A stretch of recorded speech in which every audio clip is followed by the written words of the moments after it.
Greetings, everyone. Welcome to another episode of Spirit Monday.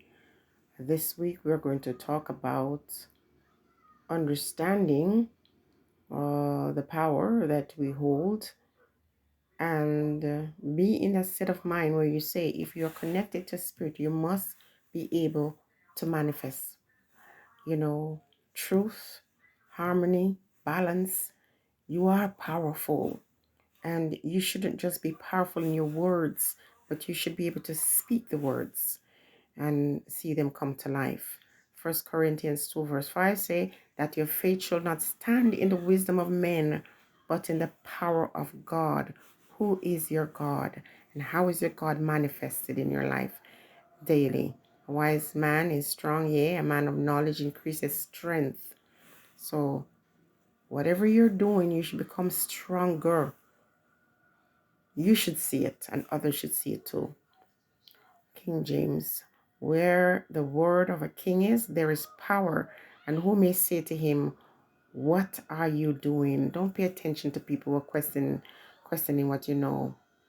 Timothy, 1 Timothy, whosoever enters the athletic competition wins the prize only when... Go back and finish that because my screen was going really fast. And then I'm saying to you, I'm talking about Christian concepts, but really my heart, the idea of truth and balance is what I'm most importantly trying to share with you and teach you, which is harmony and balance, how to create that in your space. So I'm going to pause right here. Greetings, everybody, as you listen. I'm sorry about this late start.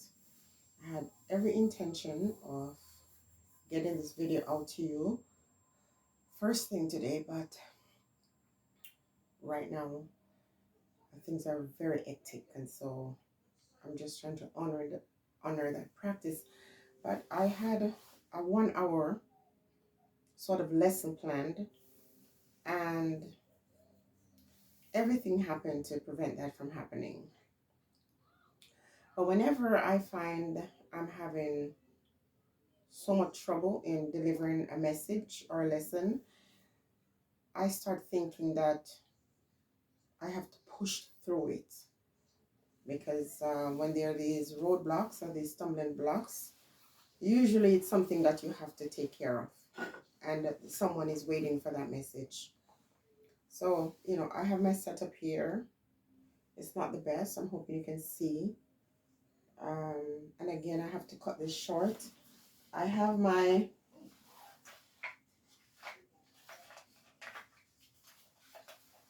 story box, my wooden story box, and I wanted to tell you stories about the stuff that I have here, but I cannot do it tonight, and so I'm going to cut it short and maybe do another video, part 2 of this. So this morning you saw me making what was really consecrated oil. I didn't go into too much details this morning because I was going to do this. Now, sometimes you hear people talk about getting consecrated oil, and I have to laugh because they go to the supermarket and they get the olive oil and a pastor pray over it, and then they use it to anoint themselves. It's so ridiculous. That is not consecrated oil. That oil is no different from the vegetable oil in the store. Once your oil is consecrated, there are certain ingredients that you have to put in it. This morning I gave you a few of those ingredients, but there's more. Frankincense, myrrh is one of them that is added. And again, in my classes, I teach people how to make these. Okay, now someone asked, how it smells. And she guessed that it must smell really beautiful, and it does. And this is something you can carry around in your purse. You can put it onto you, and it's not going to have any strange smell. And I guarantee you, It is going to offer you the protection that you need in your time of trouble, or when you're praying or fasting, or in your meditation. So there are several more ingredients that I added. I am not going to say everything on YouTube. I'm sorry. Took me many years to perfect this, and many years to not just perfect it, but to see the power this holds. So you don't need a pastor to pray over your olive oil. It's what you're going to put in it, and the process of making it so you can use it to anoint yourself and your children and your house, your doorway. And this is something you put on your body, spray it, and you don't have to worry about this getting into your mouth because it's all natural. Okay. Now, I said earlier this morning that when we talk about, that scripture that says,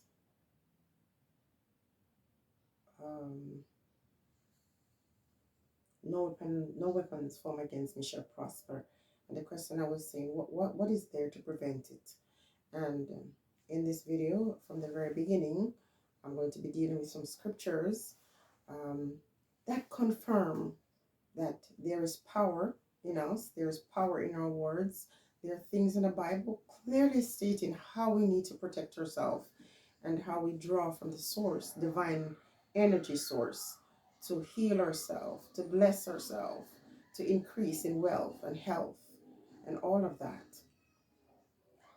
So when you say no weapons formed up against you shall prosper, and you say it with such conviction and so much might and power, and the question would be, so exactly what are you doing to prevent these weapons from forming against you? And how do you know, if you're going to say no weapons that form against me shall prosper, how do you know when these weapons are forming to prevent them from prospering?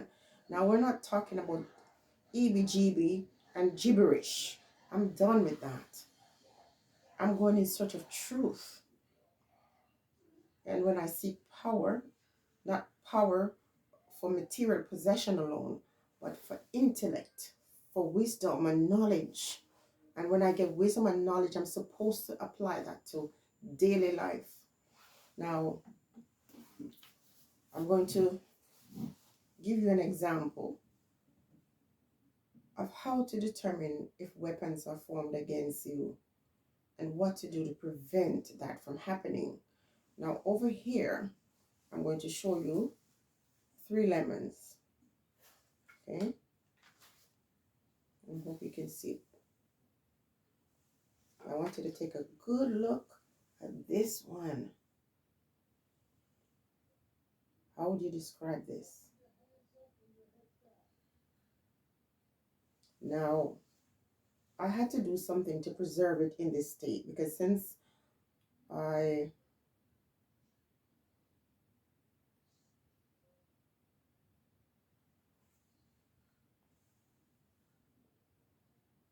recognized the state of this lemon based on something that I did, I had to preserve it so I can teach you. Now, if I want to know what's going on in my environment, if I want to be able to see those weapons as they're forming and how to counteract them, there's a certain process, and I'm going to share it with you.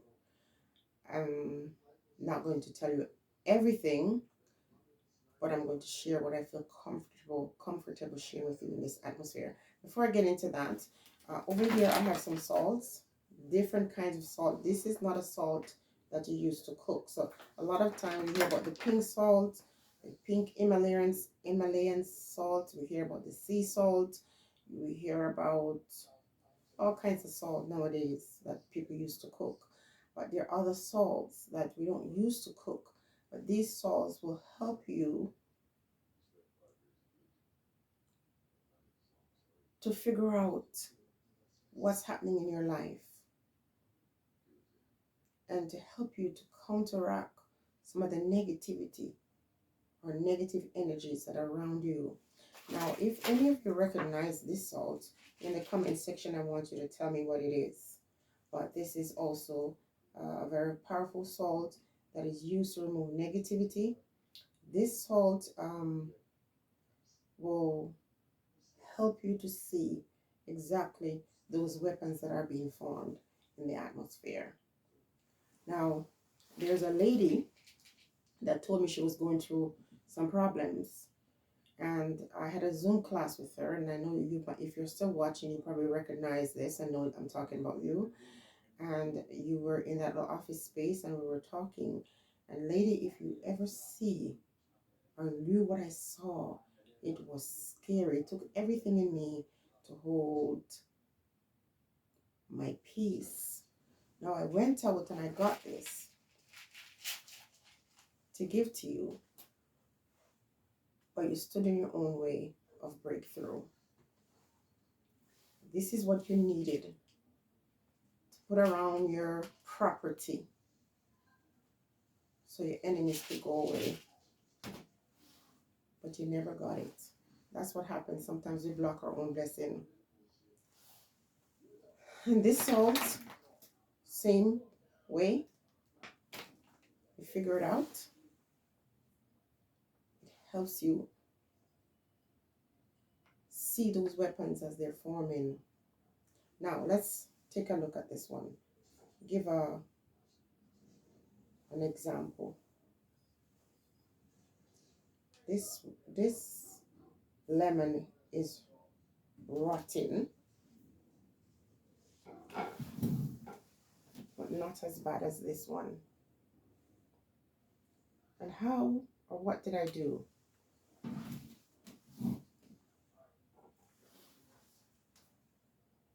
If you want to find out what's going on with your energy, or see those weapons as they're being formed, or understand some dreams, if you're getting these disturbing dreams and you're not able to read through them, this will give you a physical sign of what's going on. And how are we going to find this out? In a bowl, preferably a wooden bowl or made from some natural material, you're going to put some salt in that bowl, and you're going to put your lemon, your fresh lemon, in that bowl, and you're going to put it under your bed where you sleep. When you wake up in the morning, you take it out and you look at it. If it's in this state, then that tells you you're going to have a death in your family.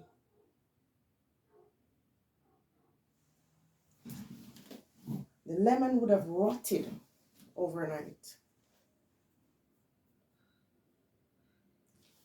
When I woke up the morning, my father passed away. I knew it was that day. I didn't know it was going to be him.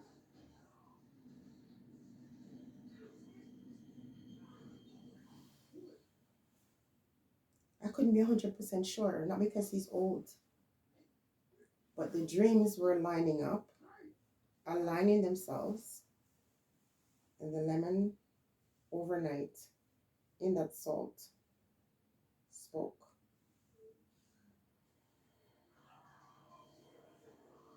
The next night, I did the same thing. In your wooden bowl, with your salt, with your fresh lime. So, that was still very fresh. It's like that news was starting to settle in. So that energy around me was a little different because the news already came.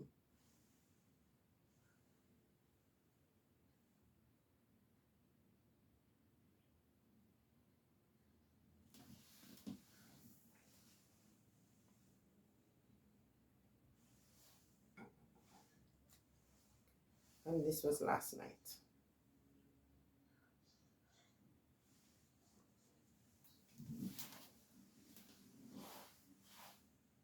It's really difficult to talk about this.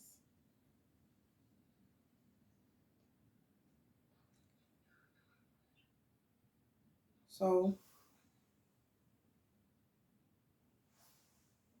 it is important at that time to anoint yourself,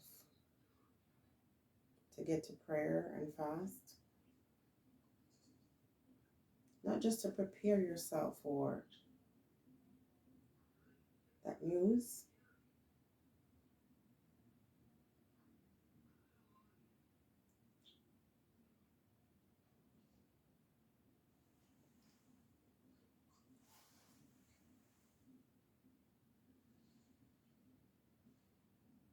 but to prepare.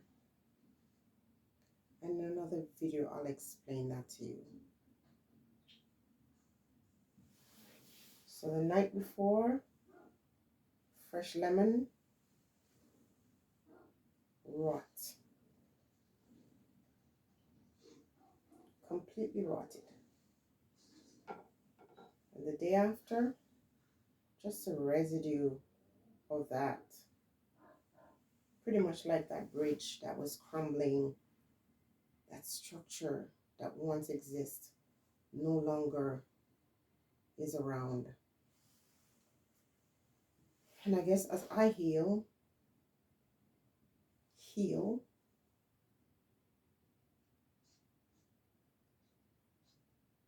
and reality set in, my energy is restored.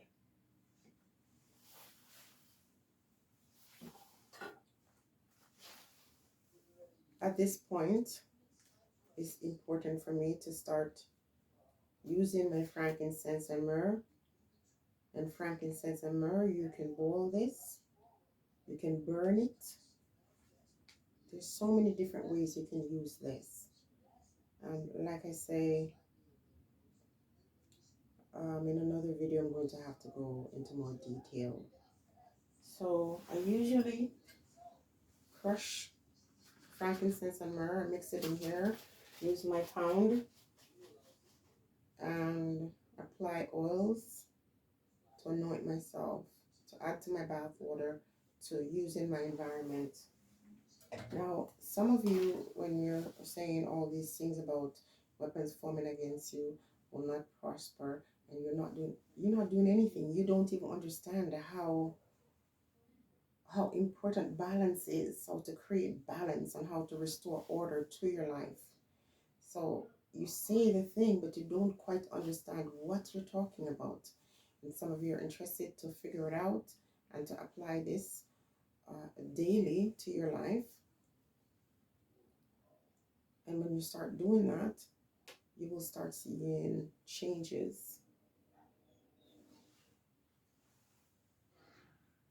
These sachets, depending on what your need is, or your situation, or the breakthrough you're looking for, you carry these around. You might put it in your purse, you put it under your pillow to restore balance and harmony, and to ensure that negative energy does not stay around you.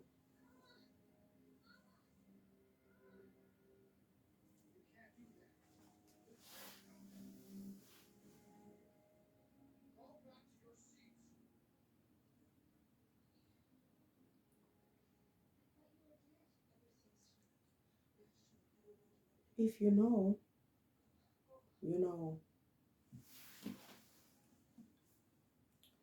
And I would encourage you people, those of you who are on your path, your spiritual path, do not argue with people when they come to tell you, what you believe or what you're practicing is not right or is true.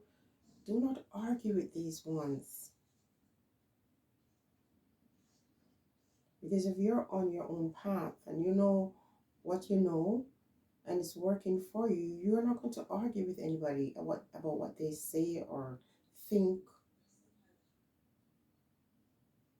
Their belief system has nothing to do with you, just like your belief system has nothing to do with me. And if you wish to challenge me on my own belief system, then bring it. But you can't just talk about what someone else told you, because I'm talking about what I believe through my experience.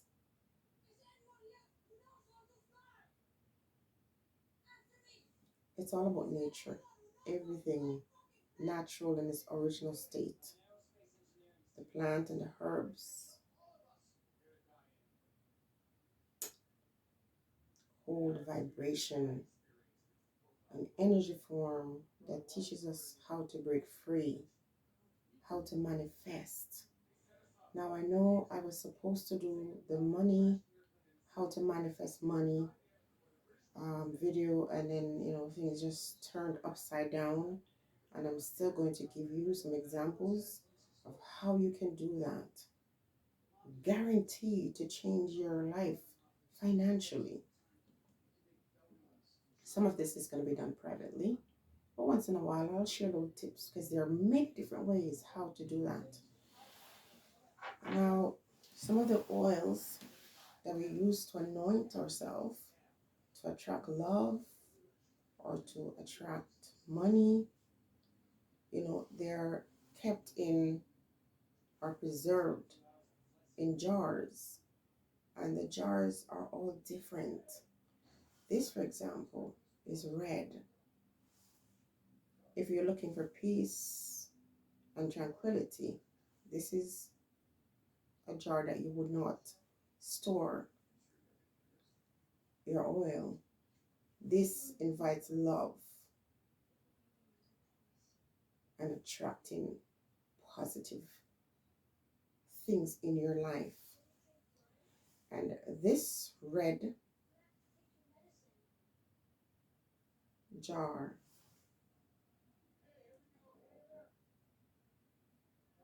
when filled with the right ingredients added to your oils, is miraculous. Now, when we talk about attracting love, please don't think I'm telling you to go trap somebody's son and make somebody love you who doesn't. We're talking about using the herbs and the spices. Adorn your body, anoint your body with these herbs and spice that will not just make the things that you desire in your mind come true, but it will draw people to you of like mind. If it's a love interest, that person will come to you bearing the same fruits that you bear, having the same ideology that you have, the same desires that you have. And when you find each other, we'll be practicing the same things that you're practicing. And so, as something as simple as the color of a jar makes a difference with what you put in it.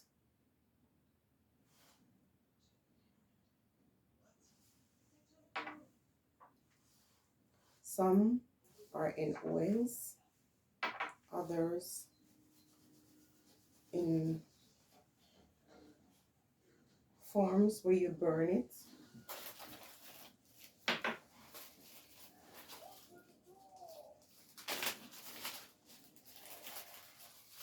Using your charcoal. So what you do, you would sprinkle your incense on this charcoal and burn it at your altar as you pray, as you manifest the desires of your heart. But when you're finished burning your incense or your sage, whether it be resins like the frankincense and myrrh, these are resins.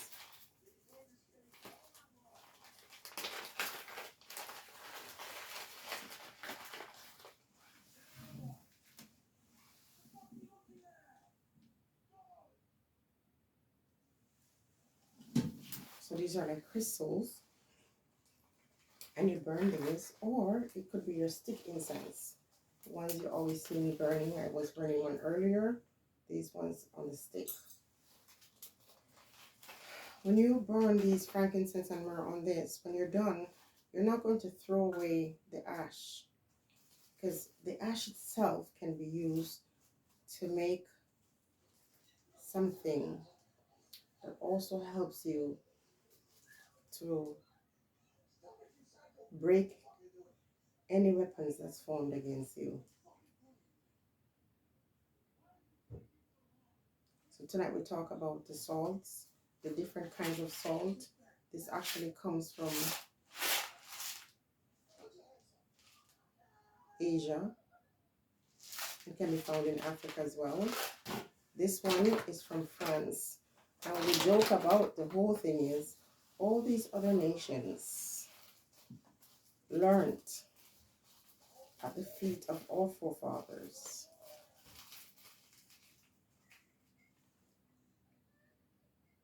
And they're powerful.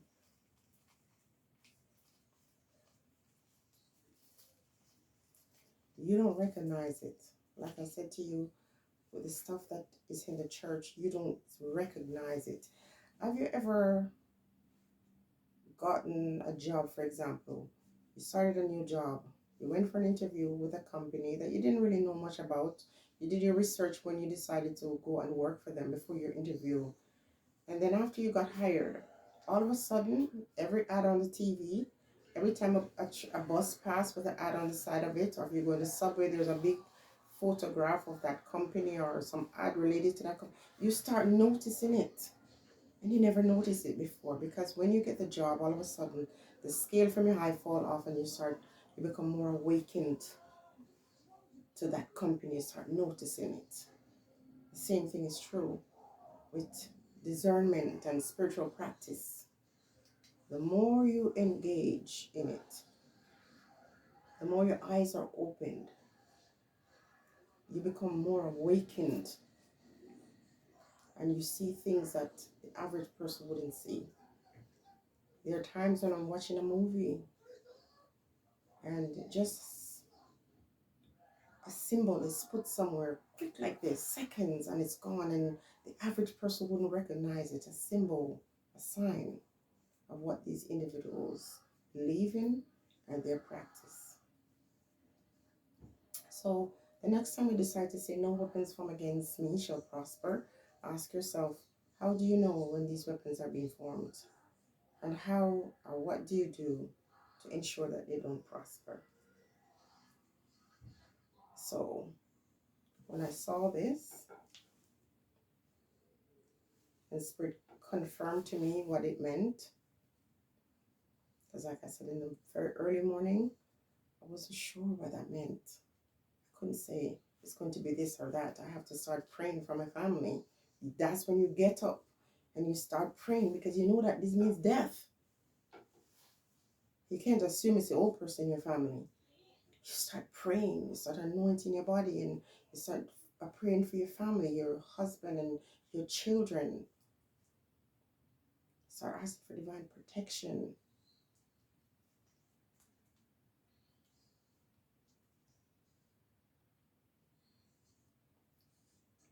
Start preparing yourself.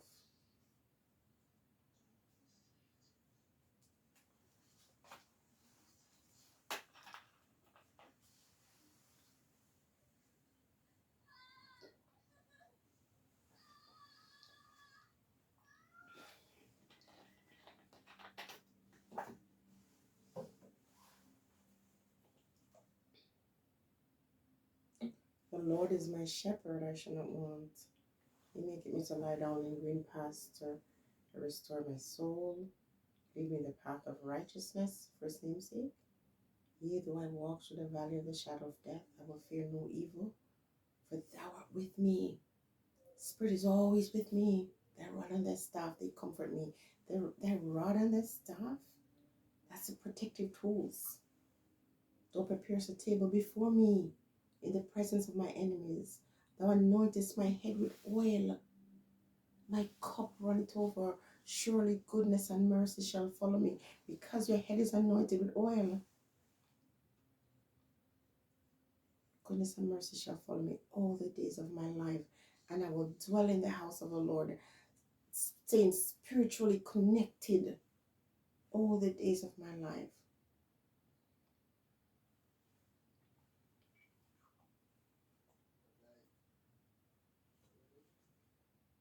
I will never chase after anybody to teach them what I know.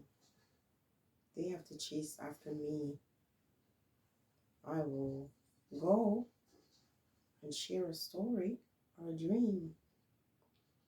And if I see that these ones are interested to know more, then I can say, try this. No weapons formed against you can prosper. So how do you cleanse your space? What are you using? How do you restore balance and harmony in your household? How do you cleanse your body when you step out there and you're dealing with the world and all these energies attach themselves to you and you bring it home? How do you remove that from your body? When you look in your household, all of a sudden kids are fighting with each other, husband and wife start to be annoyed with each other. What's happening? How do you recognize when negative energy are creeping into your household, causing kids not to get along and husband and wife not to get along? And how do you restore that balance? So, though I talk about the Christian concepts, as an African woman, I'm more interested in my hat, the laws of my hat, and using the elements, which is wind, earth, fire, etc., as tools, and the salts of the earth. I could give you tons of scriptures that talk about we are the salt of the earth. Why is that word used so much in the scripture? I'm going to end right now. These are herbs, like from the flower.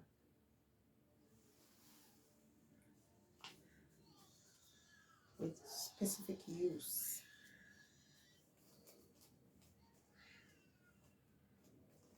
I'm just going to leave that here for now. Hopefully you got something from it. And when my mind is more focused, I'll continue to share. So this is another episode of Spirit Monday. I hope you learned something. Stay blessed.